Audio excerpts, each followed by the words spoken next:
अभी थोड़ी देर पहले जीडीपी के आंकड़े आए और वित्तीय वर्ष 2025 जो अभी 31 मार्च को एंड हुआ है, 6.5% ग्रोथ रेट हमारी जीडीपी की हुई है, जो कि 4 साल में सबसे निचले स्तर पर है। कोविड के बाद से सबसे निचले स्तर पर यह ग्रोथ रेट आई है। यहां पर यह बताना जरूरी है कि हिंदुस्तान इस टाइम पर 7% ग्रोथ रेट इकोनॉमी भी नहीं है। हमारी ग्रोथ रेट फिस्कल ईयर 25 में 6.5% आई है। इसके पहले वाले साल में 9.2% थी। फिस्कल ईयर 23 में 7.6% थी। फिस्कल ईयर 22 में 9.7% थी। तो हमारी ग्रोथ रेट 4 साल में सबसे निचले स्तर पर आई है। इसका पूरा प्रभाव निवेश पर, कंजम्पशन पर, जॉब्स पर, इकोनॉमिक एक्टिविटी पर पड़ता है। क्या ग्रो कर रहा है? एग्रीकल्चर हर बार की तरह संजीवनी साबित हुआ।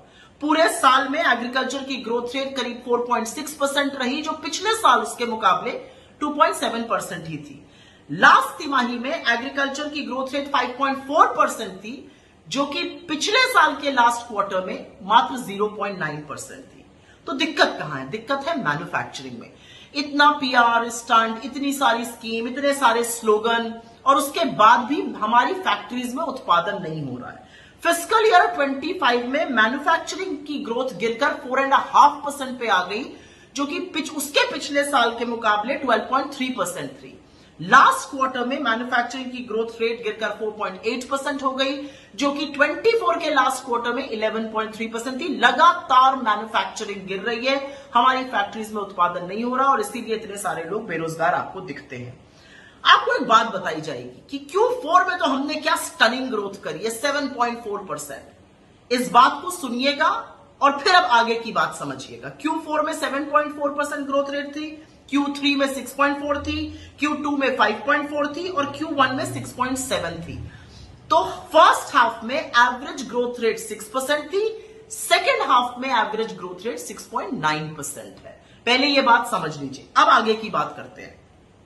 Q4 पर क्यों नहीं ढोल बाजे नहीं बजने चाहिए? क्योंकि ये मिसलीडिंग है, और ये मिसलीडिंग इसलिए है क्योंकि अगर आप Q4 का जीडीपी देखिएगा तो 7.4% ग्रोथ रेट है, लेकिन अगर Q4 का जीवीए देखिएगा तो वो 6.8% पर ही ग्रो हुआ है। ऐसा क्यों हुआ है?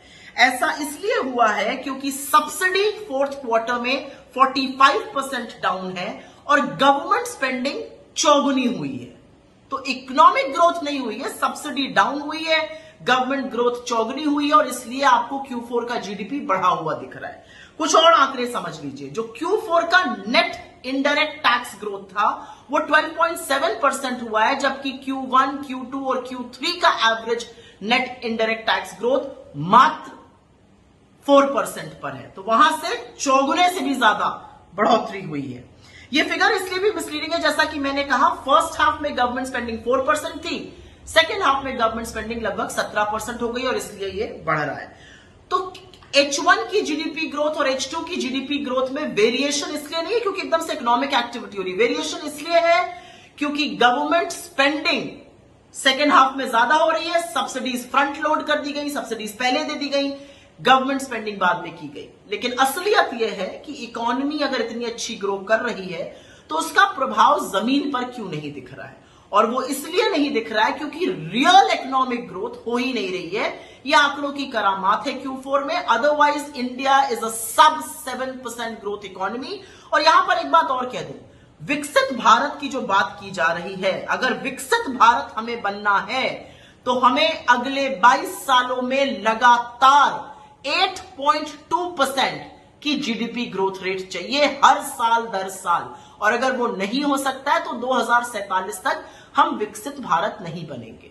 इसीलिए आंकड़ों को समझिए। 6.5% ग्रोथ रेट आई है, 8.2% चाहिए विकसित भारत के लिए। 4 साल में ये सबसे निचले स्तर पर है। इसका कुप्रभाव हमारे जॉब्स पर, हमारे निवेश पर, हमारे कंजम्पशन